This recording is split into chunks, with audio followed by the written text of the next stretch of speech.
because brought that. she's perpetuating this conflict, right? So this is a note for parents out there, and for people, of course, who had parents and went through things similar to you. So listen, Yes.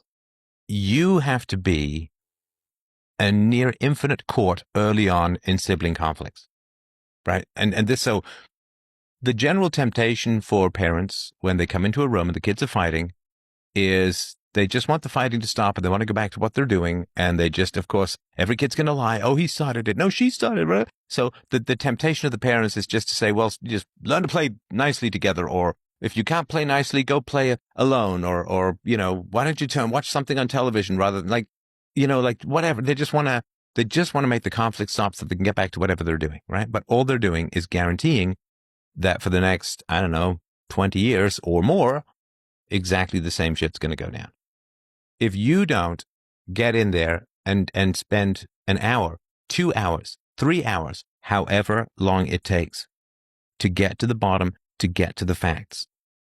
Okay, so, oh, well, that's 3 hours. That's 2 hours. That's a long time. It's like, yeah, it is, but it's a lot less long than having that for half an hour to 3 hours every day for the next 20 years. You have to go in and you have to find out what happened. Now, maybe you can't find out what happened, in which case you eavesdrop. You pull your Chinese, get your phone to listen in on you or whatever happens, right? You have your kids, let's say the two kids who have the conflict, they're playing in some room. You stand outside the door and they don't know you're there, right? And you listen.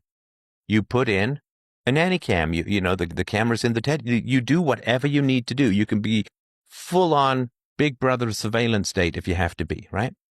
And you find out what the hell is going on. You find out who's lying. You find out who's instigating. You find out who's initiating, who's escalating, and you map that conflict. And then you go in and you don't tell the kids necessarily that you've recorded or that you've been listening in or that you whatever, right? And you ask them what's going on. And then one of the kids, maybe both, but probably one of the kids is going to be lying. You sit down with your kid and you say, no, this is not going to happen. You are not going to lie to me. I was listening and you are straight up lying to my face about what happened. That makes me more angry than I could probably express to you. And I cannot have as strong a relationship with someone who lies to me as I can with someone who tells me the truth. And you have a problem with your temper and you have a problem with lying. And is that your fault? You're the kid. I'm the parent. It's my responsibility to help you deal with this. And we will find a way to help you deal with this. We will find a way for this not to happen. I don't want you to think you're a bad kid or a wrong kid, but you cannot do this. You cannot escalate. You cannot use violence. You cannot lie. And we need to sit down and sort this out. And you just sit down and say, well, what's happening with you? When you, what is it? You feel like you're never going to get your way if you can't reason? Are you envious? Are you angry? Are you frustrated because you don't have the words to get what you want? What is going on? And you can hit the kid. You can meet the kid. I don't mean to hit the kid. I say hit his consciousness. You can meet the kid at whatever level the kid is operating at, and it's going to take a long time. But the alternative is what?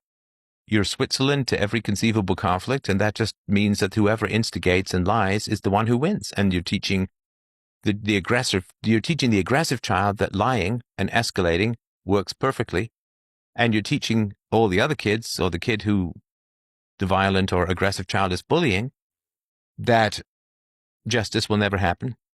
Your parents don't really care who's right or who's wrong. Your parents don't really care about finding out who's at fault, and your parents don't care. They don't care enough. And listen, I don't mean to sound harsh on your parents. I'm sure they loved you in many ways, but they did not care enough to find out what the hell was going on and protect you. And that's kind of their first job. Keep your kids safe from violence. And you can't keep your kids safe, go learn how to skate, right? Go rock climbing, whatever, right? You can't keep your kids perfectly safe, but you can keep them safe from violence, certainly within the home, right? That's the job. If you fail at that job, it almost doesn't matter what you succeed at elsewhere, right? So there's an enormous amount that your parents could have done. And I'm always a little suspicious when there's significant dysfunctions in the family and the mom goes skating off to run some business elsewhere. Did you guys really, really need the money? Oh, well, why does she do that?